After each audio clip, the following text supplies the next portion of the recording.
I don't believe in ghosts, not really. But you know how some stories just stay with you?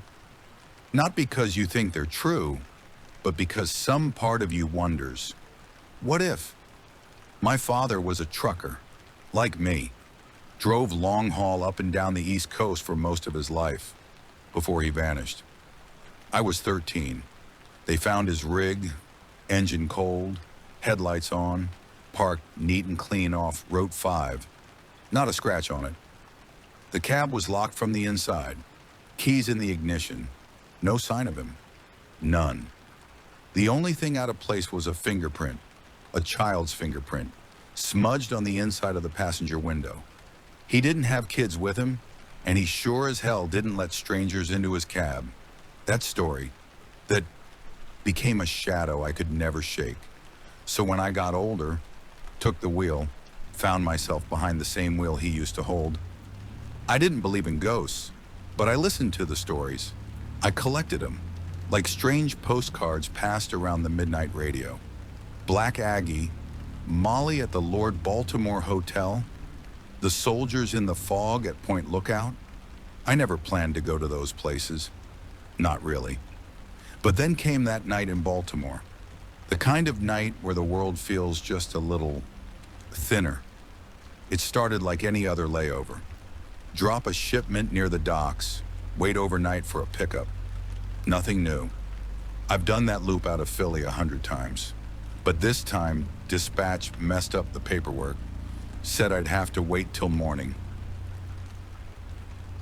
So I had hours to kill, me in the rain, and God, it was coming down. Thick, cold sheets slapping the windshield like something was trying to get in. Wipers fighting, failing. So I pulled into a diner off the 695, old half-lit place called Mary's Truck Stop. Got a coffee. Nothing else open. I sat there, staring at the map on my phone, thinking about all those old stories. Druid Ridge Cemetery wasn't far. Neither was the Lord Baltimore Hotel. And further down, Point Lookout, supposedly the most haunted stretch of land in Maryland. It was stupid, but the rain made the world feel slow, and my cab felt too quiet. I don't know what made me do it. Maybe boredom, maybe the weight of memory. But I turned off the map, finished my coffee, and got back in the truck. I was going to see for myself. Black Aggie first. I'd heard about her for years. A statue in Druid Ridge, behind the mausoleums, deep in the old part of the cemetery. People said she moved at night, that her eyes glowed red, that anyone who looked too long into her face had dreams they didn't wake up from. I didn't believe it. Not really, but I still felt the air change the moment I turned off the main road. Something about the tires crunching over wet gravel, the fog hanging thick around the iron gate, the sound of rain on the roof, like a heartbeat too fast for comfort. And then, the radio crackled. Not the usual static, not dispatch, not weather, just a voice, low, whispering through a bed of white noise. And it said, "You've been here before, haven't you?" I stared at the radio. My hand hovered over the knob. The voice, it was gone. Like it had never been there. But it wasn't the words that scared me. It was the tone. Like it knew me. Like it was remembering me. And I swear to God, I had never been more awake behind the wheel in my life. So I drove on, into the rain toward the cemetery, gripping the wheel like it might slip away if I let go for even a second. Something about that voice, something about the way it said those words, made me feel like this night wasn't gonna be like any other. And part of me, the part that doesn't believe in ghosts, started to wonder if maybe, just maybe, my father had been here too. And maybe he never really left. I followed the road signs north, out of the city, the lights of Baltimore falling away in the mirrors like they couldn't wait to be done with me. The rain hadn't let up. If anything, it was heavier now, the kind that turns your windshield into a fogged up screen, even with the wipers going full tilt. Everything looked smeared, blurred at the edges, like the world was trying to disappear just out of sight. Druid Ridge Cemetery was old, real old. One of those places you pass by in daylight and think, I should come back sometime, and then never do. At night, in weather like this, it felt like a place the living had no right to look at. I pulled off onto a narrow road, barely wide enough for my rig. Trees leaned overhead like they were eavesdropping. The GPS signal stuttered. My headlights flickered, and there it was. The gate, black iron, twisted and crooked, set into stone columns that looked like they hadn't been touched since Lincoln was in office. I eased the truck off to the side, threw it in park. Engine still rumbling low, wipers squeaking like something breathing too hard.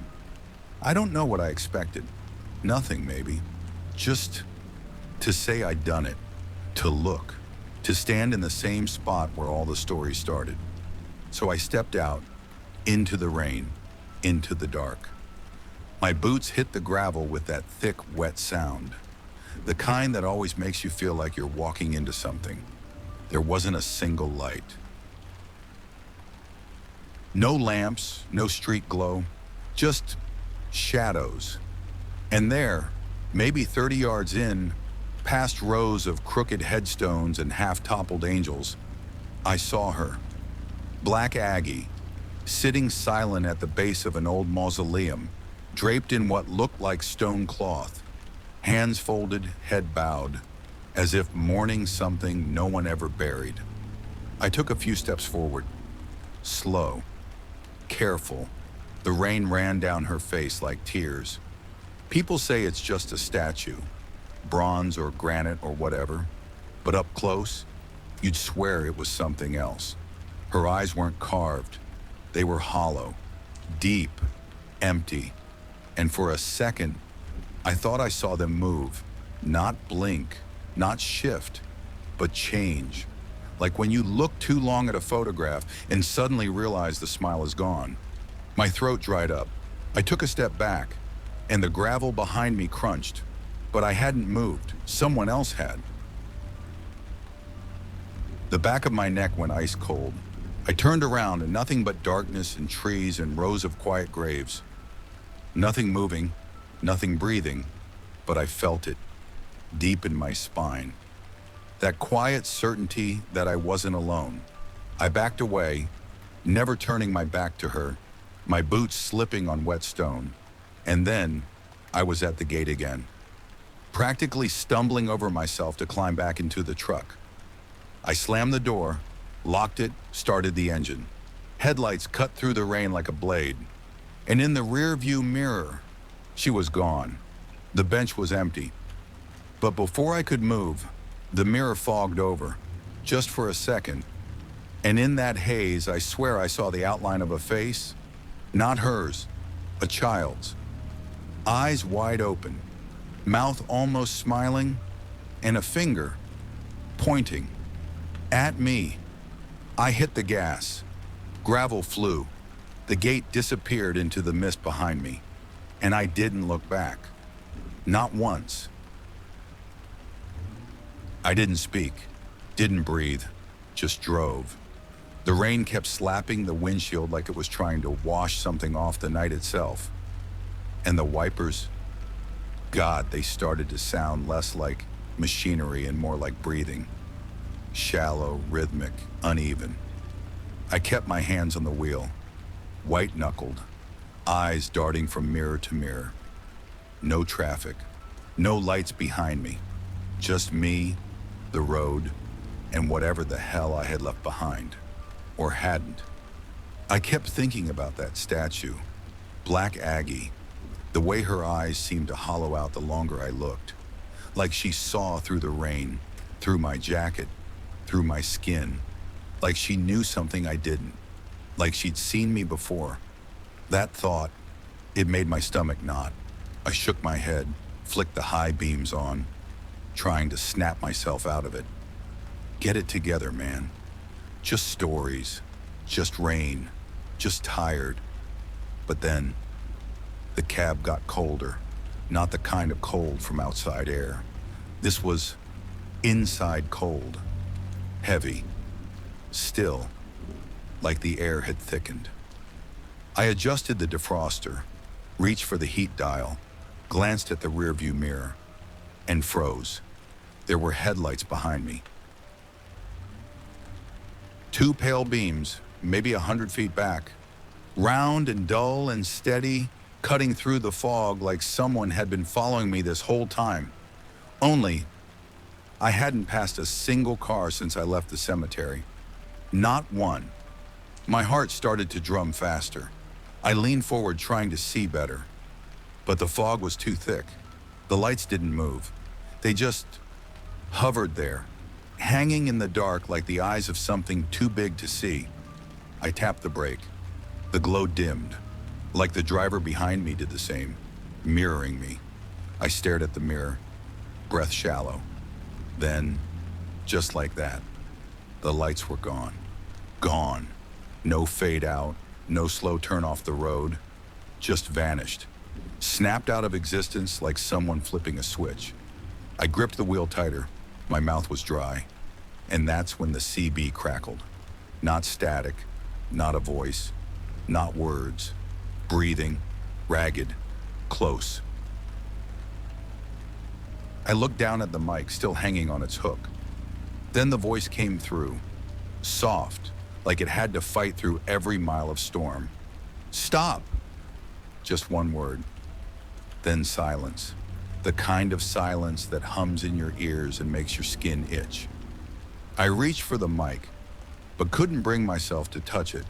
Instead, I looked up and caught movement in the side mirror. At first, just a smear, but then a shape inside the cab, behind my seat, a figure, small, still. I whipped around, heart in my throat, but the space behind me was empty, the seat untouched. But the air back there, it was wrong, heavier than it should have been. I looked back at the mirror. The smear was gone. The road kept winding forward, the rain kept falling, the engine kept rumbling. But something had shifted. I wasn't alone anymore. I didn't know what was with me or how it got in, but I knew deep down that it wasn't leaving and that it knew I'd seen it. I didn't want to stop. Every instinct in me screamed, keep driving, keep moving, outrun whatever that was. But I couldn't. My stomach twisted, sharp and sudden, like something had reached inside and grabbed hold. Nausea rolled up behind my ribs. My head buzzed like pressure was building behind my eyes. Maybe it was stress. Maybe it was the cold. Or maybe it was something else. I spotted a gas station up ahead. Old, barely lit, one pump blinking like it had given up hours ago. Beside it, almost hidden by the fog and the rain, stood the Lord Baltimore Hotel. I'd heard the stories. Everybody in the region had. It was beautiful once. High ceilings, red carpets, marble stairs. But beneath all that grandeur, something always felt wrong. The kind of place where tragedy seeps into the walls and refuses to leave. They say it's haunted, not just a ghost here or there, but infested, full of whispers and weeping and things that stand at the foot of your bed at 3 a.m. and stare until you forget how to breathe. And most famous of all, Molly, a little girl in a red dress. The legend goes she was found curled up in one of the upper rooms. Windows shattered, no footprints, just the echo of a lullaby she used to hum, and a red ball that wouldn't stop rolling, even after the room was sealed, even after the hotel was shut down. I parked the rig under a flickering light, engine still running, my stomach still coiled like barbed wire. I stepped out, rain slicing across my jacket, and made for the convenience store by the gas pumps. I needed air, or caffeine, or maybe to see another living human being to remind myself I was still real. But as I walked past the hotel, I froze. The front door was ajar, just a crack, enough to see the lobby inside, dark, dusty, cold. And there, sitting on the marble floor, right inside the entrance, was a red rubber ball, just sitting there, dry despite the storm. I stopped dead, the kind of stop your body does on its own, before your brain can ask why. Then I heard it, a sound that had no place in that space. A giggle, soft, high-pitched, floating. It echoed, but not from behind the door, from somewhere nearer, somewhere inside me, like memory, like infection. I stepped forward. I don't know why. Maybe I needed to prove to myself it wasn't real, that the storm in the mirror and the voice on the CB, they'd just gotten to me. One step, two. The door creaked wider, not from the wind, from inside. And then I felt it. The drop, not in temperature, in presence. Like the pressure in the room shifted, like the space had noticed me. And on the inside of the tall glass door, clear as day through the fogged up glass, was a handprint. Small, perfect, pressed into the glass from the inside. Not just a smudge, but a full palm. 5 tiny fingers, still wet. I couldn't move. I wanted to. God, I wanted to run. But something had locked my legs, a tension pulling at the backs of my knees, like gravity had shifted, aiming down into the hotel's open mouth. Behind the door, I saw movement. Not big, not dramatic, just a flicker, a shape, red, low to the ground. Then it vanished. I took a step back, then another. The ball rolled forward, just slightly, then stopped, as if pushed, as if tested. The glass door shut, softly, without a sound. I stood in the rain, heart hammering, clothes soaked, breath steaming out of my nose like smoke. I turned, walked back to the truck. Didn't run, didn't look back, because I knew. If I looked back, I might see her, and I didn't want to know what she looked like up close. Back in the cab, I slammed the door shut and locked it. Fast. My hands were shaking. I told myself it was from the cold. Just the cold. The rain, the long day. The stories I shouldn't have been thinking about in the first place. But deep down, I knew better. I sat there for a while, in silence.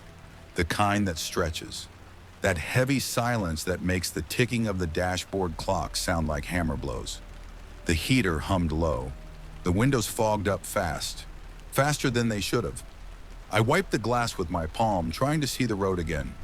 That's when I noticed it, right above where my hand had passed. Another handprint, pressed from the inside. Not mine, smaller, perfectly formed, still wet. I stared at it, frozen in place. The shape of the fingers, the spread, the palm. It was identical to the one I'd seen on the hotel door, like someone had followed me, or worse, come with me. I twisted in my seat, slowly, heart pounding. The space behind me was empty. Nothing but my jacket slung over the backrest and the low, steady hum of the engine. But the air felt colder, like it had sunk into my skin. I leaned forward and turned the heat up, all the way. My fingertips tingled. My breath came out in little white clouds. Too cold for how long I'd had the heater running. Too cold for inside a sealed cab. I reached for a napkin on the dash, wiped the handprint. It smeared, leaving a faint trail of moisture across the glass. But it didn't disappear. That's when I saw the second one, on the passenger side window. Same size, same shape, like someone had pressed both palms flat against the glass, watching me from the inside. My throat went dry. I reached for the wipers, clicked them on, just for something to do. The blades smeared rain across the windshield in jerky arcs, doing nothing to clear the mist curling around the edges. Then, something even worse. Footprints on the dashboard, small, bare, wet. 1, 2, 3. each one darker than the last, like something had stepped slowly across the inside of my cab, from the passenger side toward me. I didn't scream. I just opened the driver's door and stepped out into the rain, almost slipping on the wet concrete. I stood there in the open, soaked to the bone, just trying to breathe. The storm washed over me like it was trying to take something off. I don't know how long I stood there. Minutes, maybe more. Eventually, the warmth of the cab called me back. Or maybe it was the sense that something was still in there, and it was better to face it than leave it behind in the dark. I climbed back in, closed the door, turned the defroster on full blast. The footprints were gone. The handprints had vanished. The cab looked normal, but I didn't feel normal. Not anymore. I sat there drenched, dripping, knuckles tight on the wheel, and for the first time all night, I felt truly afraid. Not just of what I'd seen, but of what might come next. I needed people, not headlights, not silence, not more ghosts hanging on the edge of my vision. Just people. Someplace warm, loud, normal. So I pulled off onto an old exit ramp near the edge of the city, a spot every trucker in this part of the country knows by heart, the kind of place that doesn't show up on Google Maps. But if you've ever spent a night on the road in Maryland, you've heard of it. Last stop, that's what they call it. Just a squat, wood-paneled building beside a long, cracked lot where rigs line up like sleeping giants. A red neon sign above the door buzzes in and out, the S flickering every few seconds like it's trying to disappear. I walked in, soaked to the bone. It smelled like wet denim, beer, old wood, and fried everything. And it was perfect. Country music low on the speakers, pool balls cracking in the back, laughter here and there, not the forced kind, the kind that only shows up at 1 a.m. when you're half buzzed and 100 miles from home. And there, at the bar, was Denny. I hadn't seen him in, hell, must have been 7 years. He looked older, more gray in the beard, a little heavier, but still Denny. Still had that same denim jacket, the one with the little ghost patch on the shoulder. I pulled up the stool beside him. He looked at me once, long and slow, then gave a half smile. "Figured you'd find your way here," he said. I laughed. It sounded more tired than amused. "How'd you know?" "Same way I always know," he said, taking a slow sip from his glass. "You got that look." "What look?" "The look a man gets when the road starts talking back." That shut me up. He slid a shot glass my way. I didn't ask what it was. I drank it, burned clean through. For a few minutes, we just sat there. Let the noise of the bar fill the silence. Pool balls, glasses, old men bullshitting about tire chains and way stations. Then Denny turned, rested his arm on the bar. "You went to Druid Ridge, didn't you?" I nodded. "And the Lord Baltimore?" Another nod. His eyes darkened a little. Not scared, not angry, just knowing. "Why?" he asked. "I don't know," I said. "I guess I grew up on the stories. My old man used to tell me about them. Thought I'd finally see them for myself." Denny let out a slow breath, shook his head. "Yeah, that's how it starts." He motioned to the bartender for another round. "Look," he said, "I ain't gonna give you the whole 'don't mess with things you don't understand' speech. We're too old for that crap. But I will tell you this. Once you go looking for stories, sometimes they start looking back." I stared at him. He wasn't being dramatic. He was being tired, like someone who'd lived this conversation more than once. "You ever seen anything?" I asked. Denny didn't answer right away, just swirled his drink. Then quietly, "Back in '08, guy named Carlos ran with our loop out of Jersey. Got curious like you. Thought he'd make a night of it. Hit all the spots, just like you're doing." He took a sip. "Carlos didn't show up for his drop. Dispatch pinged his tracker. Truck was parked off Route 4 near Point Lookout. When they found it, engine still warm. Cab locked, lights on, driver's seat empty. My throat tightened. They ever find him? Denny shook his head. Not even a footprint. But they did find something else. What? He looked me in the eye. A red ball. On the floor, passenger side. We sat in silence. The bar noise seemed to fade around us, like the world had tilted slightly away, just for a moment. I don't know what's out there, Denny said, voice low, but I do know this. Once you touch it, it touches back. I stared into my empty glass, and for the first time that night, I wondered if I'd already gone too far. I didn't stay long after that. The bar was warm, too warm, like the kind of comfort you start to resent when your skin still remembers the cold touch of something that wasn't supposed to be there. Denny didn't try to stop me. He just gave a slow nod, like he knew the road was calling, and nothing he could say was going to stop me from answering it. I stepped back outside into the rain. It had changed, lighter now, not in volume, but in feel. The drops came slower, colder, like they weren't falling from the sky, but from something closer, like mist learning how to become rain. I climbed back into the truck. The cab smelled like damp fabric and old engine oil. Familiar, grounding, but the dashboard lights flickered once as I turned the key. Only once. Still, it made my stomach tighten. I pulled out of the lot and hit the road again, heading south toward Point Lookout. According to the GPS, it was an hour, maybe more. But the way the night had stretched since it started, time didn't feel like it used to. Fog rolled in thick around the first bend. Not wisps, not haze. Fog, dense, low, creeping, like it had mass, like it was watching. Headlights caught it in bursts, slicing through just long enough to see the shape of the road, but nothing else. No signs, no lights, no sky, just tunnel after tunnel of wet gray. I rolled down the window for air, but it didn't help. The fog came in anyway, like it didn't need permission.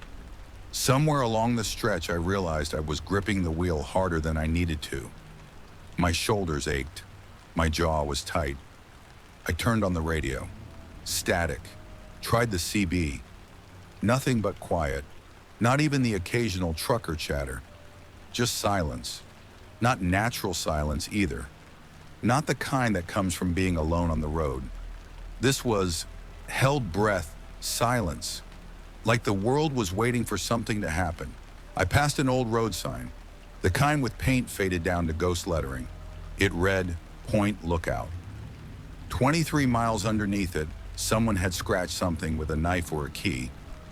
Just 3 words. Turn back now. I laughed. A small, hollow thing. Because of course someone would do that. Because every legend needs its warning sign, right? I kept going. Past a field of trees so warped they looked like ribs coming out of the ground. Past a stretch of highway where my headlights showed nothing. Just white, like the road had vanished and I was floating through a dream that hadn't finished loading. Then, something new. A figure, brief, shadowed, standing still just past the edge of the fog line, on the side of the road. No movement, no light, just presence. I slowed, blinked, and it was gone. I shook my head, laughed again, tighter this time. You're tired, I muttered. You're seeing things. And maybe I was. But when I glanced at the passenger seat, there were drops of water, fresh, still moving, sliding down the vinyl, as if something had just been there. I didn't stop. I didn't speak. I just turned up the defroster, leaned forward into the wheel, and drove, because something told me the road wasn't going to let me stop now. The entrance to Point Lookout didn't look like much. Just 2 stone markers on either side of a dirt pull-off, half covered in ivy and shadow. The kind of place you'd miss completely if you weren't looking for it. And I was looking for it. God help me. I was. The fog had thickened to the point where I was practically driving blind. Even the GPS had given up. Frozen screen, spinning wheel. So when I saw that little wooden sign, crooked and half-rotted, I knew I'd made it. Point Lookout State Park underneath it, in smaller letters, barely legible. Closed after dark, I rolled to a stop. The truck hissed, brakes exhaling like they were relieved. Rain ticked on the roof, steady and slow now, not like it had been before. This rain felt deliberate. I sat there for a minute, maybe more. The road behind me was gone, swallowed by mist. The road ahead, barely a shape. I should have turned around, but I didn't, because I had to know. Not about the legends. I already believed those. No. I needed to know why this felt personal, like I hadn't stumbled into a ghost story, but into a memory that wasn't mine. The road into the park was narrow, almost too narrow for the rig. The trees leaned close. Spanish moss drooped from the branches like hanging skin. Every once in a while, the headlights would catch something white, maybe a rock, maybe bone. I didn't stop to check. And then, through the trees, I saw it. The old barracks, gray, crumbling, long abandoned. They used to hold prisoners here during the Civil War. Hundreds of them packed into wood frame buildings with no insulation, no medicine, no hope. They say the screams never stopped. They just got quieter. I pulled up beside what was left of the main structure and killed the engine. Silence dropped like a stone. Not a bird, not a breeze. Just the creak of old wood shifting under the weight of history. I opened the door, stepped down into wet grass and mud. My boots sank with a sucking sound. Each step forward felt like I was being watched, and not by one thing, by many. The barracks loomed above me, black window holes gaping open like mouths that had forgotten how to scream. I reached the doorway, stepped inside. The air changed, heavy, rotten, but not old, not stale. This wasn't the smell of time. This was the smell of something recent, something that had just left or was still here. I walked slowly. Floorboards moaned under me. Shadows shifted. I passed what used to be bunk rooms, now just splinters and cobwebs. And then I heard it. A sound I will never forget. Breathing, not close, not far, just everywhere. Soft, wet, shallow. Dozens of them. Men, wounded, sick. And then a single whisper, right by my ear. "You came back." I spun, heart slamming in my chest. Nobody, nothing, just darkness. Rain dripping through the holes in the ceiling. And that feeling in my chest that I had just made a terrible mistake. I turned to leave, fast, but the doorway was gone. No, not gone, covered. A figure stood there, tall, in uniform, torn and stained, face shadowed. He didn't move, didn't speak, but I felt something, a pressure in my head, like he was forcing me to remember something I'd never lived. I staggered back, and the floor gave way. I hit the ground hard, a wet dirt in my mouth, and scrambled up to my feet, dizzy, ears ringing. I was outside, the building behind me, silent, empty. The figure, gone, but on my arm, a handprint, perfect, pressed into the fabric of my jacket like someone had grabbed me from the inside. I backed away, got into the truck, started the engine, didn't look back, couldn't. Because for the first time in my life, I was afraid that if I looked behind me, something would be looking back. I didn't drive far, didn't need to. A half mile from the barracks, the trees broke, and the road ran right up to the edge of the Chesapeake. Point Lookout, the place itself. Even with the rain, Even with the fog, I could see it. A long stretch of water, still as glass. The wind had died completely. No waves, no ripple. Just stillness. And in that stillness, the sound of my own heartbeat felt too loud.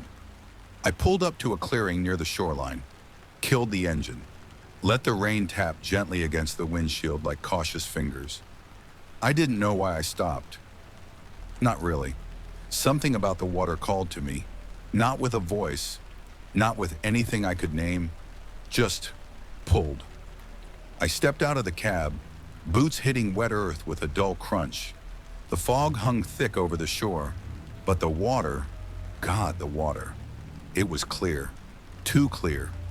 Moonlight broke through the clouds in thin streaks, silver and cold, cutting lines across the bay like it was drawn on glass.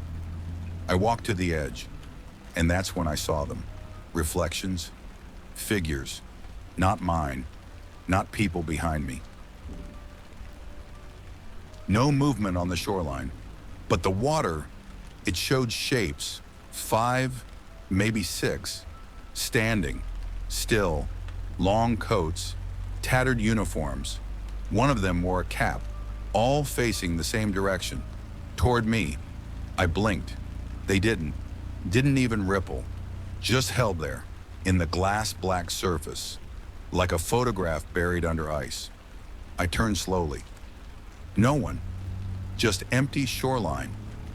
But when I looked back at the water, one of the figures had moved closer, closer to the surface, closer to my reflection.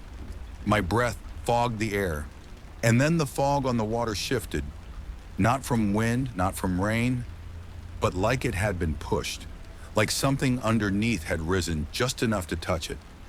I took a step back, and the water responded, a single ripple, wide, slow, coming straight toward me. It reached the shore and stopped.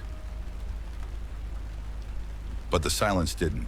It deepened, as if the world was holding something in its throat. And then I heard it, a voice, low, wet, like it was coming through a mouth full of silt. You shouldn't be here. I turned. No one. Not behind me. Not around me. Just the water. And in the center of it, faint, barely visible through the mist, a single lantern flickered. Orange. Old. Like something from a soldier's hand, floating alone across the bay. It moved. Not drifting, guided, straight across the surface, slow and steady, toward the far shore, then vanished, snuffed out, gone. But the shapes in the water, still there, closer. And now, one of them was standing inside my reflection, where I should have been, where my face should have stared back. A different face looked up, pale, hollow-eyed, familiar, too familiar. I turned and ran, back to the truck, back to anything made of metal and engine and reason. I didn't start it right away, just sat there dripping, shaking, watching the water, and whispering to no one but myself, don't look back, don't look back, don't look back, because I knew now, whatever this was, it wasn't just stories anymore. The rain started again as I pulled away from the water. Not heavy this time, thinner, colder, needling. It tapped on the roof like it had something to say. The road through the park twisted south, deeper into the woods. There were no lights, no fences, no signs telling me where I was going. Just instinct and whatever was left of my nerve. Fog peeled back in slow waves as I drove, like something was letting me through on purpose. And then, just ahead, I saw it, a figure standing in the middle of the road. I hit the brakes hard. Tires screeched, slid in the wet, but the rig stopped just in time. High beams lit her up. Yes, her. She was barefoot, thin, drenched. A red dress clung to her small frame, soaked through and shining like wet velvet. She didn't move, didn't flinch, just stood there, face turned slightly away, like she was listening for something beyond the trees. I didn't even realize my hand had moved to the horn, but I didn't press it, because something told me I shouldn't make a sound. Instead, I leaned forward, tried to make out her face. It was blurred, not from the fog, but from something else, like my eyes didn't know how to see her properly. Then, she took a step back, one step, into the fog, and disappeared. Gone. Not like she walked away, not like she ran. Just wasn't there anymore. I stared at the spot for what felt like forever. The wipers dragged slowly across the glass. Whoomp, whoomp, whoomp. Finally, I exhaled, and that's when I heard it. A soft thump from the roof of the cab. Then another thump, like small hands.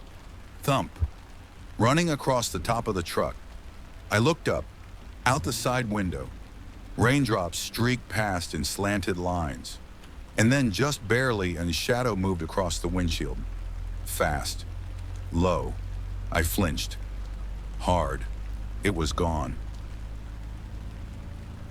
I threw the rig back into gear and rolled forward. Slow.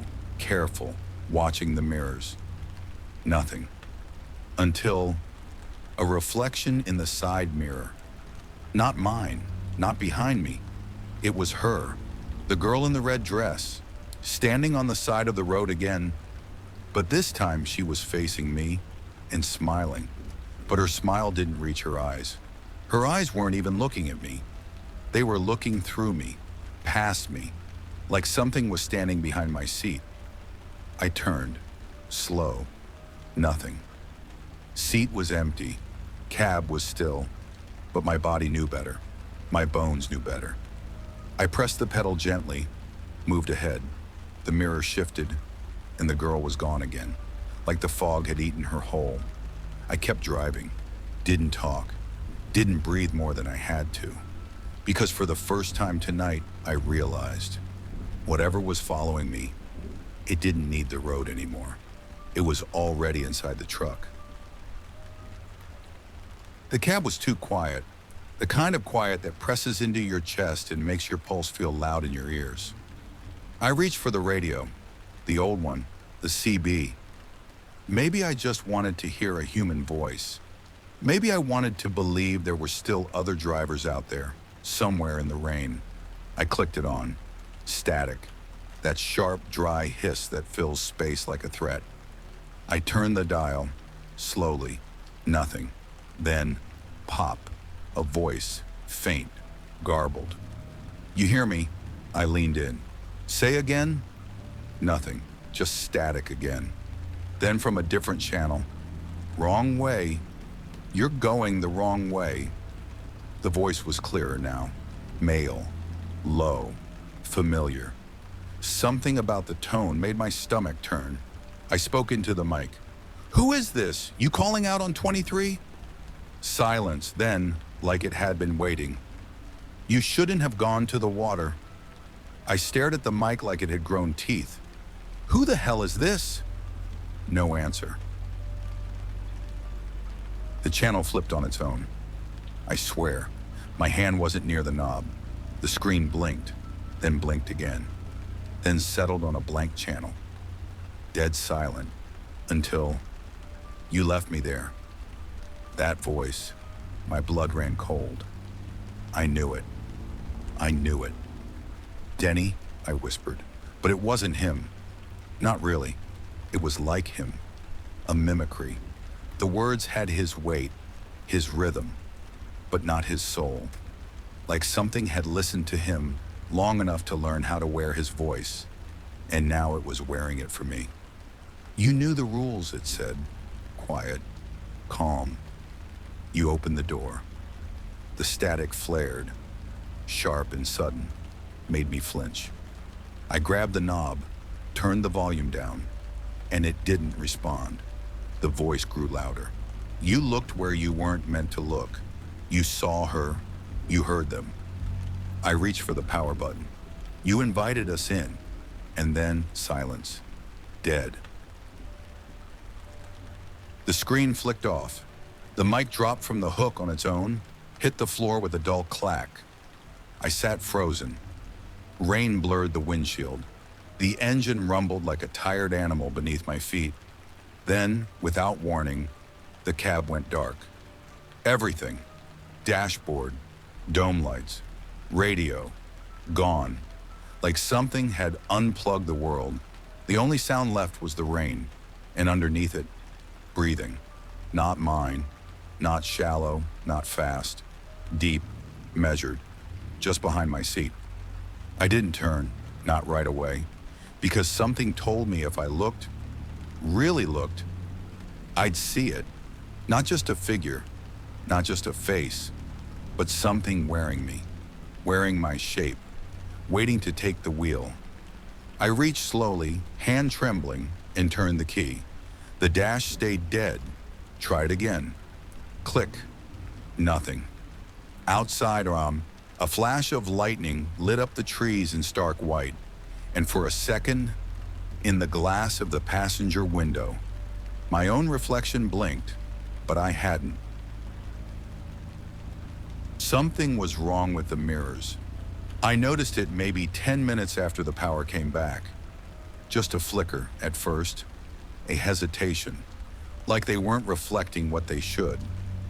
I kept driving, slower now, like the road got heavier the farther I went. The rain hadn't let up. It had softened, not in kindness, but in patience, like it knew it had all night to work on me. My hands were tight on the wheel. I glanced at the side mirror and felt it again. That delay. Like I looked, and the reflection followed just a beat too late. It didn't make sense, but I noticed it. And once you notice something like that, you can't unsee it. I tried to ignore it, focused on the lines of the road, the hum of the tires, the quiet shuffle of the wipers.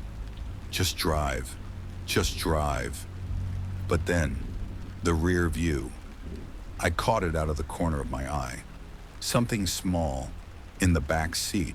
No movement, just presence. I looked quickly. Empty. Of course it was. But when I looked back at the mirror, there was something there. A shape. Not detailed, not even clearly human. Just there. Like the glass itself remembered something I hadn't yet. I pulled over. Don't ask me why. Maybe I thought it was just water or shadow or some kind of after image burned into my vision from the road. I grabbed a rag from the glove box, reached up, wiped the rear view clean. My hand came away wet. Not just with condensation, greasy, like the mirror had been touched from the inside. I stared at it, just stared, and then it changed. I swear to you, I didn't blink. 1 second, my reflection was there, tired, pale, soaked from the rain. The next, it wasn't me anymore. It looked like me. Same face, same jacket, but not me. The eyes were wrong. They weren't afraid, weren't questioning. They were calm, still. Like they were waiting. I leaned back in my seat, let out a breath I didn't know I was holding, and for a moment, it was gone.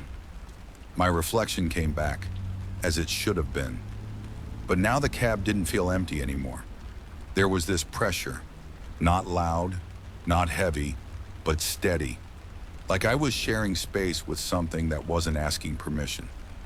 I turned off the dome light, turned off the radio, just sat in the dark. Let the storm press in from all sides. Outside, the fog rolled past the windows like slow smoke, and somewhere inside the glass, in the mirror, in the corners, I knew something else was watching me, the same way I'd been watching it all night. Something started to feel off, not like before, not the sudden jolt of fear or a flash in the mirror, but slower, like the road itself was changing beneath me, like reality had loosened its grip. The lines on the asphalt began to fade, faint, then fainter, until I couldn't tell if I was on a road at all, or just drifting between two endless fields of wet black. The rain still fell, but it didn't sound like rain anymore. It tapped differently, lighter, slower, as if each drop had to decide whether it wanted to land. I kept my hands on the wheel, firm, even though I couldn't remember how long I'd been holding it, or when I last blinked. The dashboard clock was frozen, the GPS was blank, not off, just empty, like it had forgotten where I was, or where anything was. I looked out the windshield, and for a second, it was just white. No horizon, no road, no sky, just fog wrapped around my headlights like a sheet pulled too tight over something breathing. And then, the sound changed. Not loud, not sudden, just different. Like the engine was underwater, like the air around me was thicker, too thick to carry the noise right. The windshield started to blur from the inside, not with mist, but with motion, subtle, slow, like a ripple moving across the glass, without anything touching it. I reached out, touched it with my fingers. It was cold, colder than the air, colder than it should have been. And then, behind the ripple, something flickered, a shape. It looked like trees, but not like any trees I'd seen before. Twisted, skeletal, impossibly tall. They weren't outside the truck. They weren't in the world I knew. They were behind the glass, like the cab was a window into somewhere else. I blinked. They were gone, but the rain was still falling, and the clock was still frozen, and the road no longer existed. Just dark and fog, and this strange humming quiet that pressed against my temples like fingertips. I sat there, engine idling, unsure if I was parked or moving or caught in some loop I couldn't see. I turned the wheel slightly, nothing changed. I pressed the brake, nothing responded. I blinked again, and my own hands weren't on the wheel anymore. They were still there, but not mine, not how I remembered them. The skin looked pale, waxen, still, like a mannequin's hands had replaced mine. I jerked them back, heart thudding hard against my ribs, and they snapped back into place, normal, shaking, real. But that moment, that 1 second where everything fell out of sync, that's when I knew reality wasn't something I could trust anymore. It had peeled, just slightly, like wallpaper soaked from behind, and I was starting to see what was underneath. I don't remember falling asleep. I don't remember stopping the truck or turning the engine off. But when I opened my eyes, everything was still. The cab was dark, no lights on the dash, no sound from outside, just the soft drip of rain off the side mirror, and that thick, heavy silence I'd started to recognize. Not natural, not empty, but watching. I sat up, rubbed my face, blinked hard. Fog pressed against every window like a wall of cotton. I could barely see the hood. Then, movement. Out there, to the left, just a flicker, a figure, small, lean, walking slow. I froze. The shape came closer, through the mist. No flashlight, no coat, no sound of footsteps. And then, it stepped into the glow of the parking light. It was Denny. At least, it looked like Denny. Same jacket, same walk. But the way he moved, too smooth, too slow, like something remembering how to wear skin. He stopped a few feet from the cab, didn't speak, didn't signal, just looked at me and smiled. But it wasn't right. His face was too still, the smile too wide, like it had been painted there. Then he raised his hand and pointed straight at me. The windows began to fog from the inside again. Fast, faster than they should. I leaned forward, my breath short, shallow. "Denny?" No response, just the pointing and that smile that didn't move. I turned the key, engine coughed, then started. Lights flickered on. I looked back up.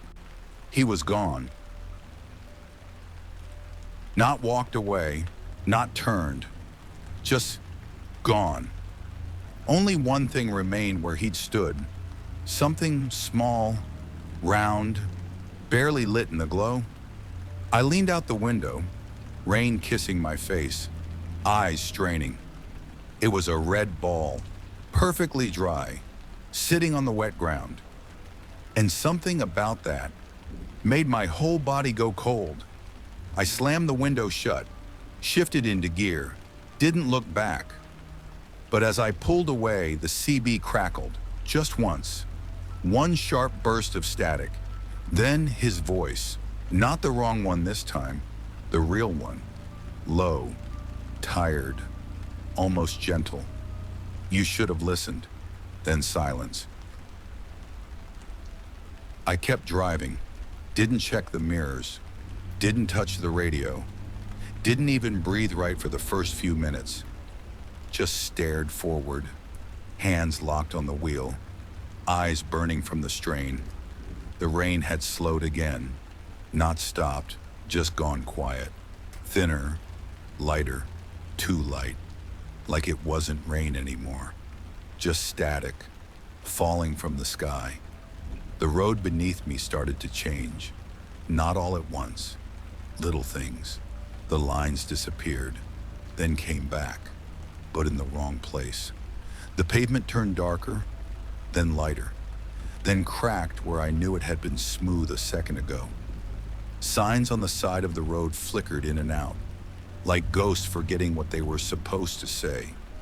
One of them, green rusted, read "Welcome to Delaware." I hadn't crossed a state line. Another one, blank, just a wooden post. No message, no name. Then, no signs at all, just fog, road, trees, or what looked like trees, until they bent the wrong way. I blinked, hard, twice, didn't help.